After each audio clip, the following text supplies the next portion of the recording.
راولپنڈی سمیت پنجاب کے چند بڑے شہروں میں ایک اہم فلاحی اقدام کے تحت حکومت نے میت کی مفت منتقلی کی سروس شروع کر دی ہے۔ وزیر اعلیٰ پنجاب مریم نواز شریف کی ہدایت پر شروع کیے گئے اس منصوبے کے تحت ریسکیو 1122 کو خصوصی گاڑیاں فراہم کی گئی ہیں تاکہ سرکاری ہسپتالوں سے میت کو گھر تک باعزت طریقے سے منتقل کیا جا سکے، اور وہ بھی بالکل مفت۔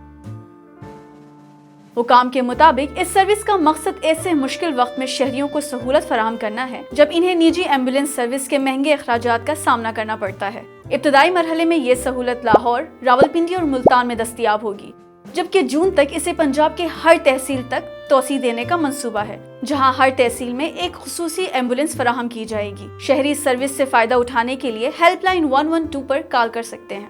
حکام کا کہنا ہے کہ یہ پاکستان کی پہلی سرکاری سطح پر شروع کی گئی ڈیسیز ٹرانسپورٹیشن سروس ہے، جسے جدید ریسکیو مینجمنٹ سسٹم کے تحت مانیٹر کیا جائے گا تاکہ سروس مؤثر طریقے سے چل سکے۔ مختصراً یہ اقدام نہ صرف شہریوں کے مالی بوجھ کو کم کرے گا بلکہ مشکل وقت میں انہیں ایک باعزت سہولت بھی فراہم کرے گا۔